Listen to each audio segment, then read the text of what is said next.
I'm staring at my wedding mood board when my phone rings. James's name lights up the screen, and I smile. 3 months until I walk down the aisle toward him. Hey, almost done with work? I was thinking we could. My voice trails off as I hear his breathing on the other end. Something isn't right, Davina. His voice sounds hollow, distant. I can't do this. The pen I'm holding slips from my fingers, leaving a thin blue line across the sample invitation. What do you mean you can't do this? The meeting with the caterer? We can reschedule. The wedding. Us. Each word lands like a stone. I can't marry you. The room tilts sideways. I grip the edge of my dining table, wedding magazines sliding onto the floor. James, what are you talking about? Yesterday we were picking honeymoon destinations. Your family showed me proof. His voice hardens. About the alcoholism, the mental instability you've been hiding from me. My stomach turns to ice. What? What alcoholism? What instability? Your mother and sister came to my office today. The formal tone in his voice is one I've never heard directed at me. They had documentation, Davina. Medical records. Incidents. Things you never told me about. My throat constricts. None of that is true. James, you know me. Do I? The question hangs between us. They showed me reports from the rehab facility you attended last year, the same time you told me you were at that event planning conference in Chicago. The room spins faster. I've never been to rehab. I was at that conference. I have the badge, the photos, the contacts I made. They're lying. I whisper, my voice trembling. I don't understand why, but they're lying. Your mother cried, Davina. She said they've been covering for you for years, that they didn't want to interfere, but they couldn't let you start a marriage based on lies. My mind races back to our family dinners, where I'd shared my deepest insecurities with my mother and sister. How Blair had held my hand when I confessed my fear that James might leave like my college boyfriend did. How Mom had poured wine and assured me, you can always trust family to have your back. James, please. I pleaded. Whatever they showed you was fabricated. I've never had a drinking problem. I've never been treated for mental issues. I'm the same person you proposed to 6 months ago. His sigh carries the weight of someone who's already made up his mind. Blair showed me the letter from your therapist, the one recommending inpatient treatment after your breakdown in February. When I'd worked 16-hour days planning the Henderson wedding. When James had brought me soup because I'd caught a cold from exhaustion. I can't build a life with someone who'd hide something this serious. His voice catches. Goodbye, Davina. The call ends. I stare at my phone until the screen goes dark, then at my reflection in the black glass. Is there something I can't see? Some sign of the unstable alcoholic they describe to the man I love? I walk to my bathroom mirror, searching my face. The same blue eyes look back, wide with shock. The same hands that have never shaken from withdrawal tremble now with the force of betrayal. A memory surfaces. Blair's face when I announced our engagement at Christmas dinner. The flash of something in her eyes before she arranged her features into a smile. Mom's too bright voice. Well, this is certainly a surprise. My confusion turns to dawning clarity. The boyfriend in college, who suddenly stopped calling after meeting my family. The job interview for the event planning firm that mysteriously fell through after a reference check. The client who canceled after Blair happened to run into them at a charity function. I stand straighter, my reflection sharpening into focus. This isn't the first relationship they've interfered with. My hands shake as I pick up my phone, blocking James's number, his email, his social media accounts. I can't bear to see the photos of us still displayed on his pages, evidence of a happiness that evaporated in a 5-minute phone call. 20 minutes later, I'm parking outside Blair's apartment building, my heart pounding against my ribs. The elevator ride to the 14th floor stretches into eternity. She opens the door with a champagne flute in hand. Her expression shifts from surprise to something like satisfaction when she sees my face. Well, hello, little sister. Shouldn't you be finalizing wedding plans? The false concern in her voice makes my stomach twist. Why? The single word is all I can manage. Blair takes a leisurely sip from her glass. He deserved to know the truth, Davina. We were protecting him. There is no truth. You fabricated everything. She leans against the doorframe, blocking my entrance. Did we? Or did you just convince yourself that your problems aren't real? That's what unstable people do, you know? Heat rushes into my face. You destroyed my relationship, my engagement, my future. Why would you do that to me? A flash of genuine emotion crosses her face, not guilt, but contempt. You're used to being abandoned anyway. Remember Dad walking out when you were 16? He left because of your behavior then, too. My breath catches. Dad left because of Mom's affairs, something we never discussed but all knew. Blair is rewriting even that history. I won't let you destroy anything else in my life, I tell her, my voice steadier than I feel. She smiles, glass raised in mock toast. Good luck convincing anyone to believe you over Mom and me. Walking back to my car, I realize the stakes are higher than just my wedding. My reputation, my future relationships, my standing with extended family all at risk. Blair and Mom have carefully built their credibility while systematically undermining mine for years.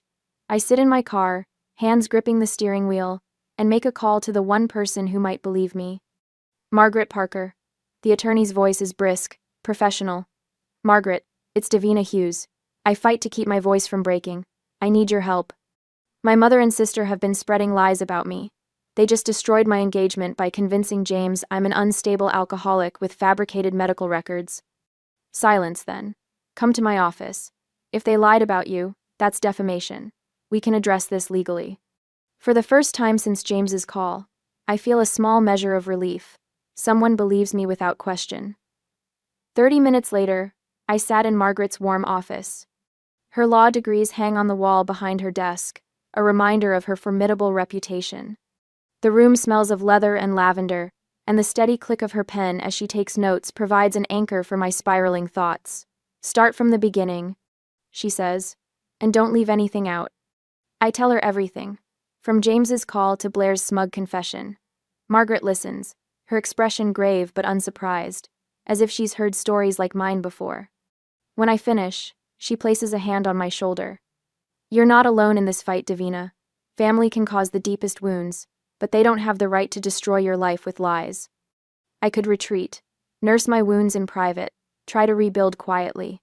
Or I could fight, expose the truth, reclaim my life and reputation. Looking at Margaret's determined face, I make my choice. They've taken my fiancé, twisted my history, isolated me from people I love. I silently vow, no more. Margaret's law office becomes command central over the next 3 days. I watch her methodical approach with growing admiration and mounting horror as years of coincidences transform into deliberate sabotage under her trained eye. See this pattern? Margaret slides another document across her desk. Every serious relationship you've had ended within 2 weeks of introducing them to your family. I trace the timeline she's created, my throat tightening. College boyfriend Michael, Thomas from my first job, Jason last year, James 3 days ago. 4 relationships, 4 abrupt endings, all following the same pattern. And look at these. She places printed emails beside the timeline. Anonymous messages sent to each man, with eerily similar language about my hidden issues and family concerns. Where did you get these? My voice sounds distant, unfamiliar. I called Michael as you hung up. He said kept the emails because something felt off. The others forwarded theirs after I reached out. Margaret taps one paragraph highlighted in yellow. Notice the phrasing for her own well-being. Blair used that exact phrase in the recording from yesterday. The room tilts slightly as another piece clicks into place. My Chicago conference last year. They told James I was in rehab then, but I have photos, contacts I made there. And your sister knew exactly when to place you elsewhere. Margaret pulls out a sheet with Blair's handwriting.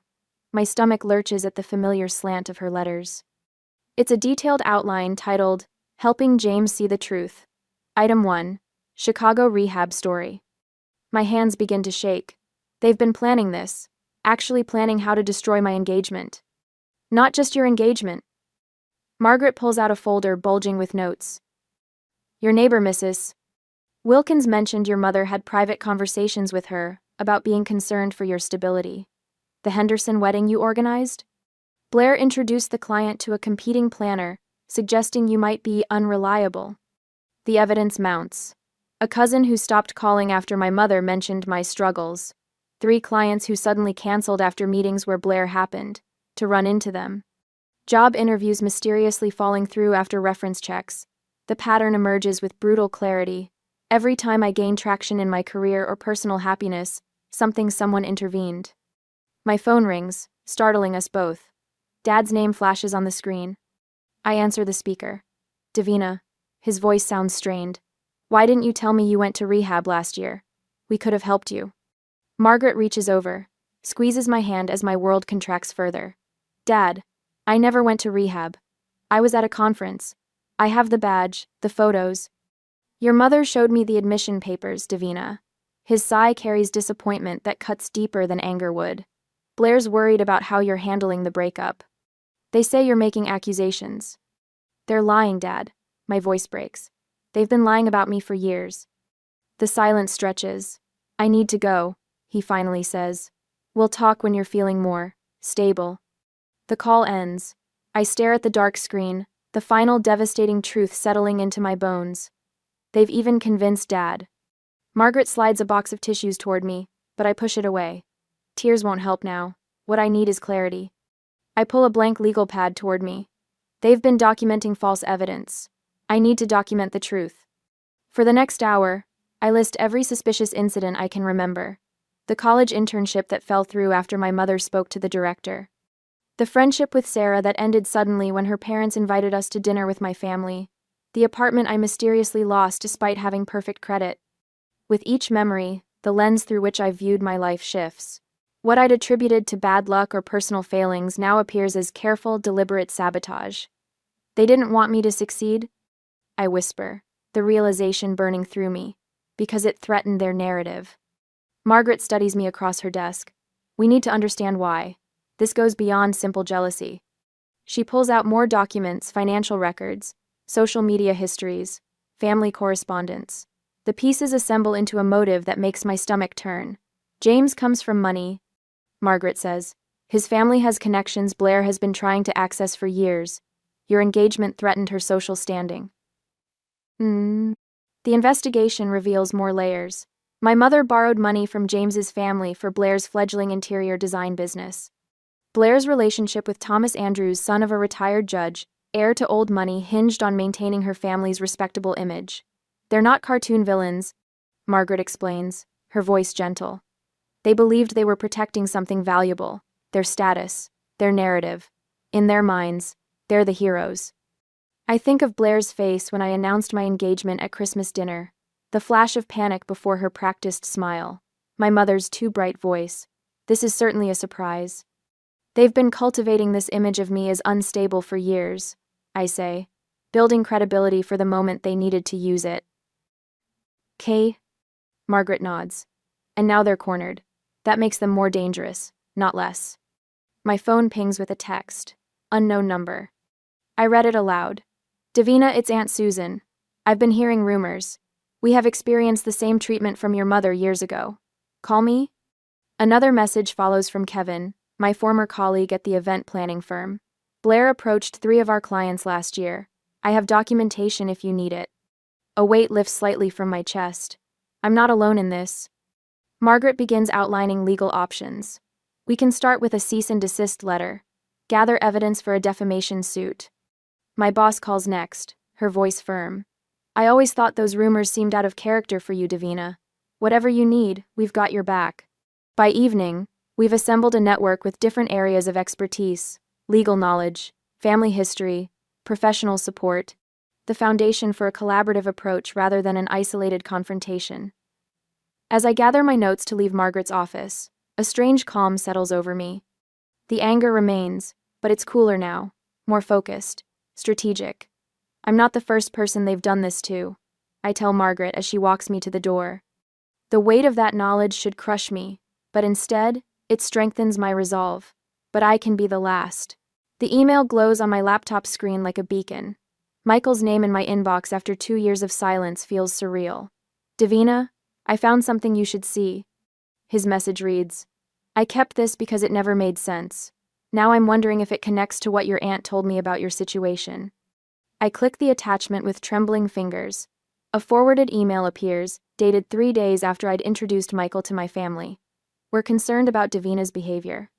Her drinking has escalated, and she becomes volatile when confronted. We love her, but she needs professional help before she can maintain a healthy relationship. For your own protection, please distance yourself. The signature line reads simply, a concerned friend. Margaret leans over my shoulder, her perfume a comforting mix of lavender and vanilla. The phrasing is distinctive, she says, tapping the screen. Look at how they constructed that sentence about professional help. Blair used almost identical wording in the documents we found. I stare at the evidence, my heart pounding against my ribs. Can we trace where it came from? Already on it. Margaret makes a call while I read the email for the 10th time, searching for clues I might have missed. 20 minutes later, Margaret's tech specialist confirms what we suspected. The IP address matches your mother's home network. The timestamp shows it was sent when only Blair was home, according to the timeline you provided. We need more, I say, surprising myself with my calm determination. We need to get them to confirm this in their own words. Margaret nods, setting her coffee mug down with a decisive click.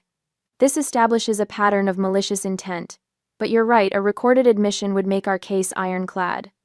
I allow myself a small, unfamiliar feeling power. For the first time since James's devastating phone call, I have solid evidence.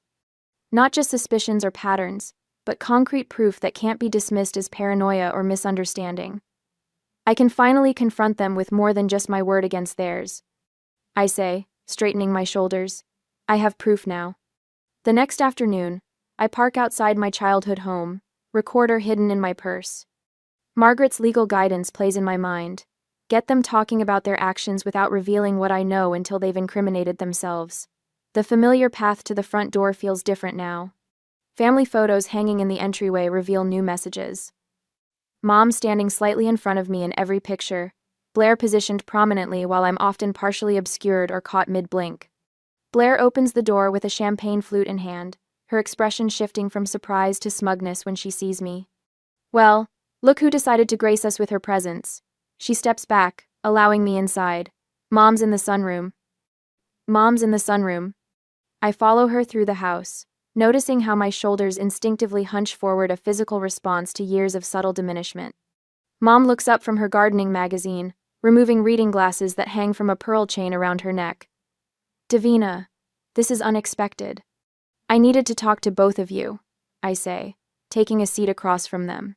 The recorder in my purse captures every word as I carefully guide the conversation. About James. Such a shame how that ended, Mom says, her voice dripping with false sympathy, but perhaps for the best. I let them talk, asking innocent questions about what exactly they told James, watching as they exchanged glances, their confidence growing with each unchallenged statement. When they've finished their practiced performance of concern, I reach into my bag and place the printed email on the coffee table between us. Explain how Michael got this, I say quietly. Blair's expression changes so quickly it's almost comical, from confident to defensive in the space of a heartbeat. Her fingers tighten around the stem of her glass. What are you talking about? She asks, but her eyes never leave the paper. This email was sent from this house when only you were home, Blair. I tap the paper. The same email that ended my relationship with Michael 2 years ago. Mom reaches for the paper, scanning it quickly. This proves nothing. It matches the wording in the documents you showed James. I continue. The same language about professional help and volatile behavior. The same false claims about drinking. Blair's laugh sounds brittle. People believe me, and Mom, no one believes you. The admission hangs in the air between us. Not a denial, but a statement of power of how they've positioned themselves against me in our social circles. Mom attempts damage control, her voice softening to the tone she uses when trying to appear reasonable. We were only trying to protect you from bad relationships. Michael wasn't right for you. Neither was James. By lying about me, I keep my voice steady. By creating false medical records and fabricating stories about rehab stays that never happened. You've always been dramatic, Mom says, sighing heavily. Always making everything about you. I'm considering legal action, I say, watching their reactions carefully. Defamation has serious consequences. Mom's mask slips completely. No one would take your word over ours. I'm not asking them to, I reply, standing up. I have evidence that speaks for itself. The stunned silence as I walk out feels like the first real victory I've had in years. In my car, I replay the recording, hearing Blair's damning words with perfect clarity. People believe me, and Mom, no one believes you. Not a denial of their actions, but a boast about their effectiveness. Margaret listens to the recording that evening, her office now a familiar sanctuary. This is legally significant. she confirms, stopping the playback. Clear admissions, no ambiguity. They didn't even try to deny sending the emails or creating false records. 3 days later, Aunt Susan organizes dinner at her small cottage outside town. 5 family members who have questioned the rumors about me sit around her antique oak table. Uncle William, Cousin Thomas, and his wife Rachel, and my father's elderly sister Martha. I always thought something wasn't adding up about their stories, Thomas says after hearing the recordings. The Davina they described never matched the cousin I knew. Uncle William, a retired banker with a reputation for thoroughness, studies the evidence with reading glasses perched on his nose. He removes them slowly, folding them with deliberate care. "This stops now," he says firmly. "We stand with Davina." The table divides our family clearly, those manipulated by Mom versus those supporting me. For the first time, the division favors truth rather than convenience. My phone rings, Margaret's name lighting up the screen. "The recording is admissible," she says when I answer. "We have a solid case if you want to proceed." Word spreads quietly. Close friends call to apologize for believing rumors. 2 former clients reach out about potential projects, mentioning they'd heard clarifications about previous misunderstandings. After dinner, I stand on Aunt Susan's porch, watching fireflies dance in her garden. The weight I've carried for years feels lighter. Not gone completely, but manageable now that I'm not carrying it alone. The path forward splits before me: push for complete victory now while momentum favors me, or gather more evidence for something they can't possibly deny. Either way, for the first time since James's devastating call, I feel the steady ground of truth beneath my feet, and I'm not going anywhere. The next day, Margaret's office transforms into a war room over the next 2 weeks. Evidence boards stretch across the walls, layered with timelines, family photos, and legal documents. Colored strings connect events, creating a visual map of years of manipulation. The sheer scale of it takes my breath away. "We need to be thorough, not just angry," I tell Margaret as we organize a new batch of witness statements. "Anger got me through the first confrontation, but it won't finish this." Margaret nods, her reading glasses perched on the end of her nose as she reviews a document. "This isn't about one confrontation, Davina. It's about permanent resolution. Your mother and sister have been orchestrating this campaign for years." I catalog each allegation methodically, matching them with counter-evidence. The rehab facility where I supposedly stayed during my Chicago absence has provided written confirmation I was never a patient. My bank records show hotel charges in Chicago during the conference dates. The pieces fit together with a satisfying click. Aunt Susan arrives with a thick folder of family correspondence. "Your mother has been doing this for decades," she explains, spreading letters across the table. "She did the same to your cousin Jennifer back in the 90s, convinced everyone she was unstable after Jennifer confronted her about stealing from Grandma's estate." I remember Jennifer moving away suddenly, I say, the memory shifting into new focus. "Mom said she had a breakdown." "Jennifer had evidence," Susan replies, "but Elaine got to the family first. No one believed her." The work feels less emotionally satisfying than confrontation. Part of me wants to storm into Mom's house and demand immediate justice. But as patterns emerge from our methodical documentation, I recognize the value of patience. "How do we know which family members are still feeding them information?" I ask, reviewing our contact list. Margaret's expression turns calculating. "We don't contact anyone we're not absolutely certain about. Period." I work the phone for hours each day, connecting with colleagues who experienced Blair's interference. 3 clients confirm she approached them directly, suggesting I had reliability issues. My former assistant reveals Blair offered her a job contingent on sharing my client list. Aunt Susan becomes our family historian, documenting Mom's pattern of controlling narratives. "She told your father you'd refuse to see him after the divorce," Susan reveals, "but you were waiting by the phone every weekend." Margaret prepares legal documents with surgical precision. Each defamation instance needs specific documentation, she explains. "The forged medical records are our strongest evidence." We establish a network of allies, each with specific responsibilities.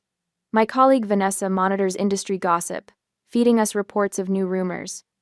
Margaret's paralegal Jonathan creates pristine documentation packages. Aunt Susan manages family communications, identifying who remains in Mom and Blair's information loop. I deliberately appear withdrawn in public, canceling appointments and declining social invitations. Let them think I'm defeated. The evidence suggests your sister and mother haven't just targeted you. Margaret observes one evening, reviewing our findings. There's a pattern of isolating anyone who threatens their social position. A new piece of intelligence arrives from Vanessa. Blair's fiancé, Thomas Andrews, comes from the Andrews family, regional banking titans and major philanthropists. Your mother is desperate to secure that connection. Aunt Susan confirms. She's been pushing Blair toward Thomas for years. The social standing alone would cement her position. Margaret taps her pen thoughtfully. Blair's engagement party is next week. Every key witness will be there: family, business associates, Thomas's family. Perfect timing, I say, a plan forming. That's when we present everything. The doorbell interrupts our planning. Through the peephole, I see my father shifting uncomfortably on the landing. When I open the door, Dad looks older than his 60 years. Your mother says you're threatening the family, he begins without preamble. My heart sinks. They're using him as their messenger. Can I come in? He asks, peering past me into the apartment. I hesitate but step aside. What exactly did she tell you? That you're planning some kind of revenge over the wedding cancellation. He sits heavily on my couch. Davina, I know you're hurt, but can't you just let this go? Family is family. The words sting, the familiar refrain that's kept me accepting their behavior for years. Dad, they lied to James about me. They created fake medical records. He shakes his head. Your mother explained about your problems. We only want what's best for you. For a moment, I consider showing him our evidence, but his expression, pitying and distant, tells me he's not ready to see it. After he leaves, I lean against the closed door, breathing deeply. They're using Dad now, I whisper to the empty apartment. This has to end. 2 days later, I polish the last slide of my presentation until it gleams with undeniable truth. The evidence sits arranged on Margaret's oak conference table, cease and desist letters in crisp manila folders, audio recordings verified by the forensic specialist, notarized witness statements from clients who experienced Blair's interference, every detail cataloged, every accusation backed by proof. Remember, Margaret says, adjusting her reading glasses as she reviews the documentation, when you present this, keep your voice steady, no matter what they say or how they react. I nod, rehearsing the opening statement in my mind for the 100th time. The truth doesn't need anger to be powerful, I say, repeating the mantra we've developed. Margaret gives a satisfied nod. Exactly, the evidence speaks for itself. She taps the forensic report confirming Blair's email IP address. This alone would convince most judges. Aunt Susan calls to confirm she's secured invitations for 3 key family members whose support will be crucial. Uncle William, Cousin Thomas, and Grandmother Eleanor, whose opinion carries weight with the extended family. They'll be there, Susan assures me. William especially wants to hear your side. He's always had questions about some of the stories Elaine told him. I close my eyes, visualizing the engagement party venue. Every person who will be present, every possible reaction, every contingency. For days, I've lived and breathed this plan, transforming raw pain into methodical preparation. 2 hours later, my phone buzzes. Margaret again. Jason Mitchell confirmed he'll attend. Jason, whose contract with my event planning business mysteriously dissolved after Blair, happened to run into him at a charity gala. He's bringing documentation of their conversation. The remaining pieces fall into place throughout the day. I rehearsed my presentation one last time, focusing on the irrefutable facts rather than my personal feelings. The betrayal still burns, but I've learned to channel that heat into precision rather than letting it consume me. My doorbell rings just after 5. Through the peephole, I see my mother's perfectly coiffed hair, her cream-colored suit immaculate as always. My pulse quickens, but I open the door, keeping my expression neutral. Davina, darling, Elaine says, concern dripping from her voice like honey laced with arsenic. I came to see how you're doing. We're all so worried about your behavior lately. I step back, allowing her into my apartment but maintaining distance. What behavior would that be, Mom? She glances around my living room, noting the absence of wedding magazines that once littered every surface. Her eyes linger on a legal pad partially covered by a newspaper. You've been calling family members, asking strange questions about Blair and me. Her voice shifts slightly, the concern hardening into something more pointed. Thomas's parents mentioned you contacted his aunt. So they know something's coming. I keep my face carefully composed, giving nothing away. I'm reconnecting with my family, I say simply. Is that concerning? Elaine steps closer, lowering her voice, though we're alone. Thomas's family is very concerned about the scandal, Davina. His father sits on the hospital board. His mother chairs 3 charity committees. Her eyes narrow. Think carefully before you do anything at the engagement party. The threat hangs in the air between us.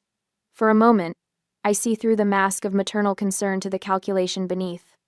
They've detected my movements but don't know exactly what I've planned. I appreciate your concern, I reply, moving toward the door, but I need to finish getting ready for work. After she leaves, I call Margaret immediately. They know something's coming, I tell her, pacing my kitchen. Mom just came by with a thinly veiled warning. Margaret's voice remains calm. They're fishing for information. They know something's coming, but not what. This changes nothing about our approach. Should I warn Aunt Susan? What if they try to block her attendance? They can't without raising suspicions. Stay the course, Davina. Their awareness actually confirms we're on the right track. That evening, my team gathered at Margaret's office for our final meeting. Margaret spreads the legal documents across the conference table, confirming their admissibility one last time. Aunt Susan reports on family dynamics, identifying which relatives are most likely to listen with open minds. Jason reviews his statement about Blair's interference with my clients, while the forensic specialist confirms the enhancement of our audio recordings has been completed. Everything is in place, Margaret says, closing her leather portfolio. Tomorrow, we present only facts, no accusations. The evidence speaks for itself. I drive home under a sky scattered with stars, feeling strangely calm. Tomorrow, everything changes. The careful house of lies my mother and sister built over years will collapse under the weight of truth. In my bedroom, I lay out my outfit for Blair's engagement party, a blue dress that projects confidence without aggression. I review my presentation once more, then set my alarm. As I drift toward sleep, I realize I'm no longer afraid of them. Their power existed only in shadows, in whispers, in my isolation. Tomorrow, in the light of truth, that power evaporates. They're scared, I whisper to myself, understanding finally settling in my bones. That means we're on the right track. Next week, Blair's engagement party transforms the Oak Ridge Country Club into a showcase of wealth and influence. Crystal chandeliers cast golden light across the grand ballroom, where nearly 100 guests mingle in evening wear. I arrive 90 minutes early with Margaret, slipping through the service entrance where the catering staff bustle with last-minute preparations. Perfect timing, Margaret whispers, her gray silk pantsuit projecting authority as she guides me toward the small anteroom adjacent to the main hall. The projection equipment is already set up for the toasts. We just need to connect your laptop. I clutch my leather portfolio containing backup copies of all our evidence. My heart pounds against my ribs, but my hands remain steady as I arrange the documents in presentation order. Days and nights of meticulous preparation has led to this moment. Davina. My father's voice makes me freeze. I turn to find him blocking the doorway, a security guard in a dark uniform beside him. Dad's face is drawn, his shoulders hunched with tension. Your mother says you're not welcome here. The security guard steps forward. Ma'am, I'm going to have to ask you to leave the premises. Margaret immediately places herself between us. On what grounds? Mrs. Hughes informed management that her daughter is subject to a restraining order and isn't permitted near the family. The guard's hand hovers near his radio. My stomach drops. That's completely fabricated. There is no restraining order. Dad looks from me to Margaret, uncertainty flickering across his face. Before he can respond, my mother appears at his shoulder, her champagne-colored dress shimmering under the lights. Behind her, faces turn toward our corner of the room. Richard, is she leaving? Mom's voice carries just loudly enough for nearby guests to hear. The guard steps forward again. Ma'am, if you don't come with me voluntarily, what seems to be the problem here? A tall man with silver hair approaches, the retired judge, Thomas's father.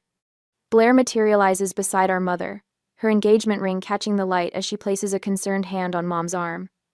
My poor sister is having another episode, she announces, her voice pitched to Carrie. She needs help, not an audience. Several guests turn to stare. I feel the weight of their judgment, the story they've already been told about me taking root. The security guard reaches for my elbow. Is there a legal matter I should know about? Judge Thompson asks, his sharp eyes assessing the situation. My mother dabs at non-existent tears. We've tried so hard to protect Davina's privacy, but she's struggled with stability issues for years. The restraining order was a last resort after she threatened Blair. The room seems to tilt sideways. This is worse than I anticipated. Mom isn't just blocking my presentation. She's orchestrating my complete public humiliation. The security guard steps closer, radio in hand now. There is no restraining order. Margaret's voice cuts through the murmurs. She produces her bar association card. I'm Margaret Parker, Miss Hughes's attorney. What Mrs. Hughes just stated constitutes defamation per se. 2. Judge Thompson takes Margaret's card, studying it carefully. Aunt Susan appears from the growing crowd, guiding a woman in a burgundy gown toward us. Mrs. Thompson, I believe you should hear what Davina has to say before decisions are made. Thomas's mother looks between Blair and me, confusion evident in her furrowed brow. What's happening, Robert? She asks her husband. Margaret seizes the moment to distribute copies of our prepared legal documents to Judge Thompson. Sir, as someone with judicial experience, I believe you'll find these concerning. I keep my voice steady, though my heart hammers painfully. I have evidence everyone should hear. Evidence of a systematic campaign to damage my reputation through fabricated claims, exactly like the one just made about a non-existent restraining order. Judge Thompson scans the first page of our documentation, his expression growing grave. He signals the security guard to stand down with a subtle gesture. Perhaps we should review this in private. He suggests. No. I straighten my shoulders. The lies have been public. The truth should be too. Blair steps forward, her champagne flute trembling slightly. She's always been jealous of my happiness. She's trying to ruin my engagement party because her own wedding fell apart. Blair. Judge Thompson's voice carries the weight of 40 years on the bench. I'd like you to be quiet while I review these documents. The room falls silent. I watch Blair's face flush as her future father-in-law silences her. Judge Thompson continues reading, occasionally looking up at my mother, whose composure begins to crack around the edges. Thomas emerges from the crowd, his expression troubled as he takes in the scene. What's going on? Dad? Judge Thompson hands the documents to his son. You should see these, Thomas. My mother moves forward, desperation flashing in her eyes. Davina, if you continue this, you're no longer part of this family. Is that what you want? The crowd shifts uncomfortably at the naked threat. Thomas looks up from the papers, his face ashen. He turns to Blair. Did you send these emails? His finger points to a highlighted section. Just tell me the truth. Blair's eyes dart frantically between Thomas and her parents. They're obviously fake. Davina fabricated everything. That's not what I asked. Thomas's voice drops. Did you send these emails to James claiming Davina was in rehab when she was actually at a conference? Blair's mouth opens and closes, no words emerging. Her panicked expression reveals more than any confession could. The moment stretches as understanding dawns on Thomas's face. He steps back from Blair, creating physical distance that mirrors his emotional withdrawal. I move toward the projection system, connecting my laptop with hands that remain surprisingly steady. The crowd parts before me, their collective curiosity overriding social niceties. Mom makes one final attempt. Richard, stop her! But my father stands motionless, watching with the same stunned expression as everyone else. For the first time, he's seeing the mask slip, witnessing the desperation of a woman whose carefully constructed narrative is collapsing. Judge Thompson and his wife exchange concerned glances as Margaret hands them additional documents. My aunt positions herself protectively at my side while Margaret stands at the laptop, ready to advance slides. Just as we practiced, Margaret murmurs. The truth speaks for itself. I face the assembled guests' family members who've heard stories about me for years. Thomas's influential relatives, Blair's friends who've always viewed me with polite suspicion. The moment feels surreal after months of preparation.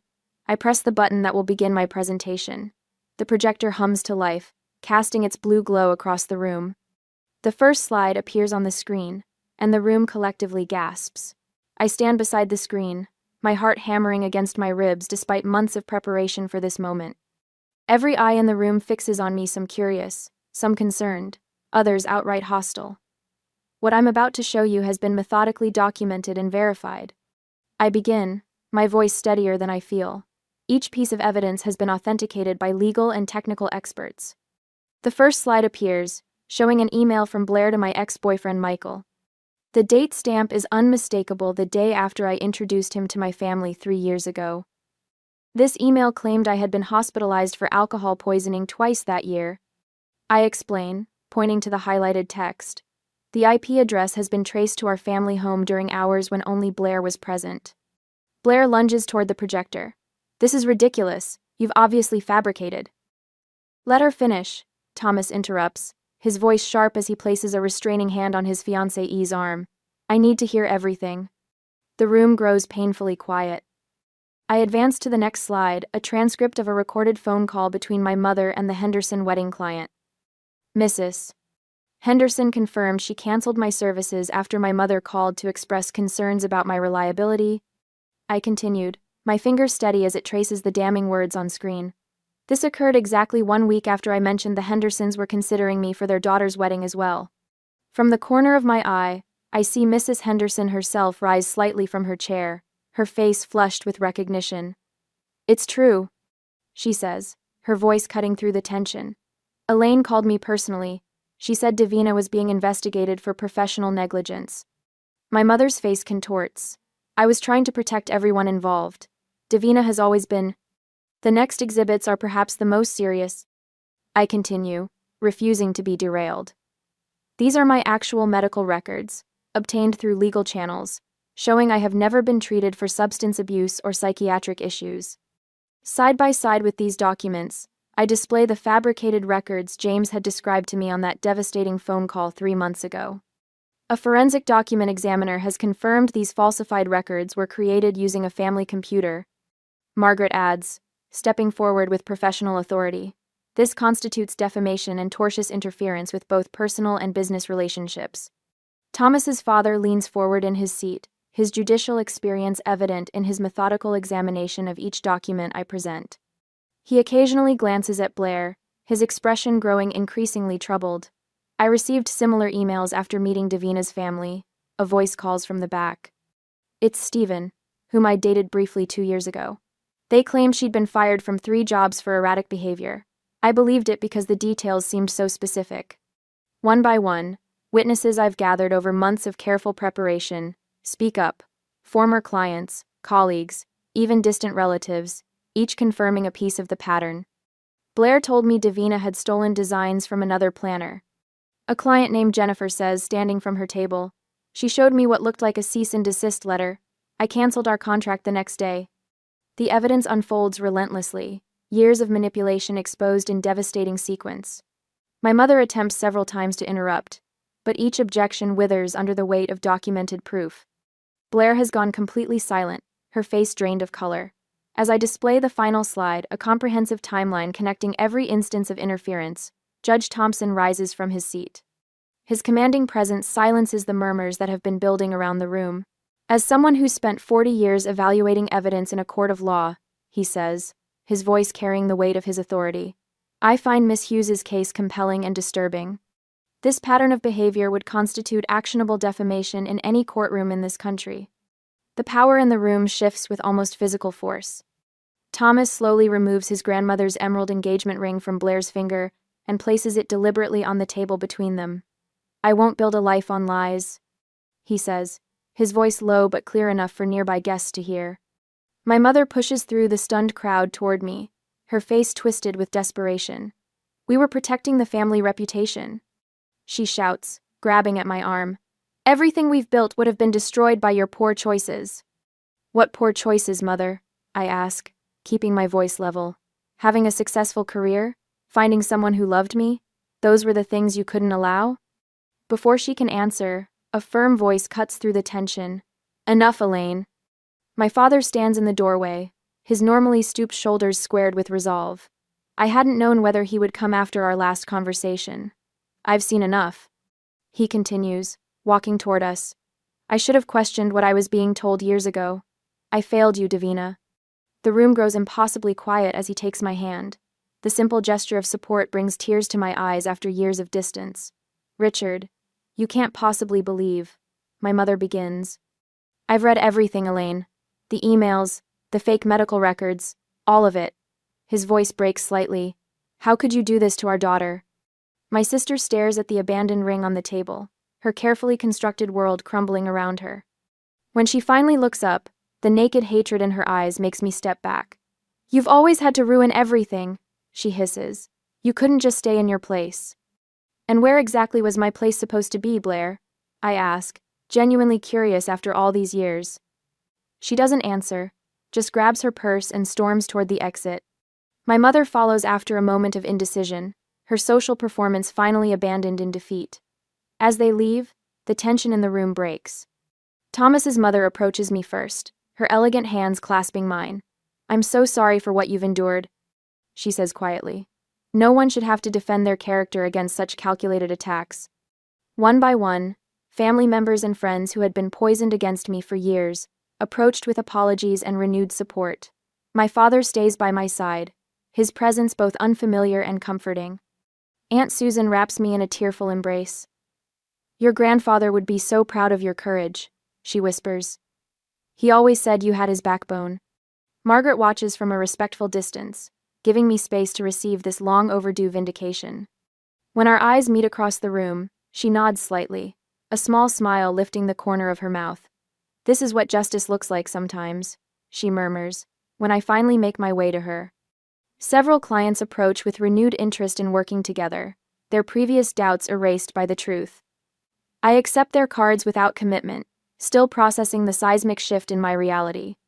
As the crowd begins to disperse, Thomas approaches hesitantly. May I speak with you privately? He asks. We step onto the terrace overlooking the country club gardens. The evening air cools my flushed skin. I should have spoken to you directly when they first came to me with their concerns, he says, genuine regret in his voice. I'm deeply sorry for how I handled this. You didn't know them like I do, I reply without bitterness. He shakes his head. Thank you for saving me from making a terrible mistake. I would have been part of this family, perpetuating these patterns without even realizing it. As Thomas returns inside, I remain on the terrace, taking a moment alone to absorb what's happened. The weight I've carried for years has lifted, leaving me lighter yet somehow more firmly rooted in who I am. When I finally turn back inside, I find myself surrounded by people I never thought I'd have in my corner again.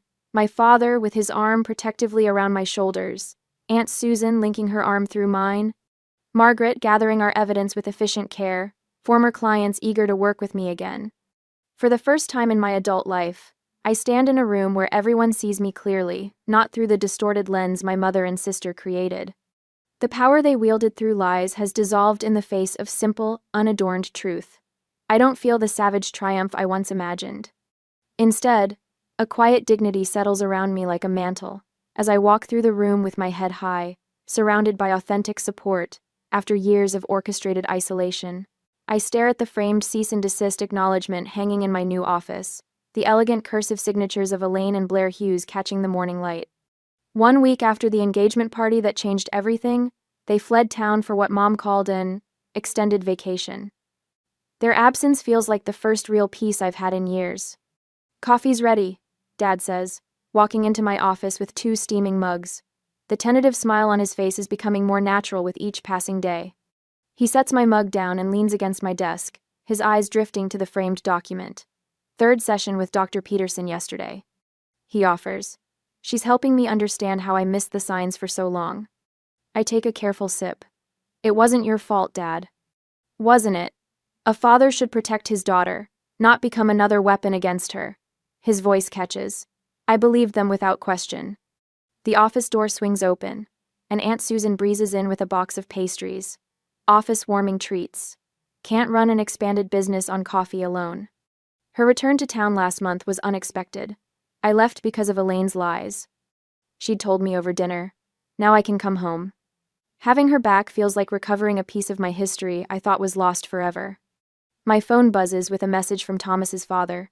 Partnership proposal ready for review. No rush. The business opportunity his family had initially offered Blair now sits in my inbox. Poetic justice has its own quiet satisfaction. Later that evening, I hosted the first honest family gathering my apartment has ever seen. Cousins, aunts, and uncles who had been kept at a distance by carefully cultivated rumors now fill my living space with laughter. The photo wall that once displayed carefully staged family portraits now showcases pictures of genuine moments with true friends. To Davina. Margaret raises her glass, the attorney who became my champion now standing as my closest friend, who showed us all that the truth needs no constant defender. I slept that night without waking, without the familiar 3 a.m. panic, without the doubts that had been planted and nurtured for so many years. 6 months pass in a blur of growth. My event planning business expands into a downtown office with 3 assistants. The nomination for the Small Business Award, the same one Blair won last year through connections rather than merit, sits on my desk beside a stack of new client contracts. The confidence I carry into business meetings no longer feels like a performance. When I present ideas, my voice doesn't search for approval with each sentence. The woman who once second-guessed every decision now makes choices with quiet certainty. You're smiling more, Margaret observes as we finish the paperwork, making her my business partner. Her legal expertise combined with my event planning vision has created something neither of us could have built alone. Not just the professional smile, the real one that reaches your eyes. I catch myself laughing easily during lunch with a new client, maintaining firm boundaries when they request last-minute changes, navigating the conversation without that familiar undercurrent of anxiety. Small moments of peace accumulate into a new normal. Dad and I meet for Sunday brunches now, rebuilding slowly through honest conversations about the past. I found these in the attic, he says one morning, sliding over photos from my childhood dance recitals. You were always so determined even then. My friendship circle grows, connections based on genuine shared interests rather than family obligations. When I share personal information now, there's no flinch of fear, no calculation of how it might be weaponized against me.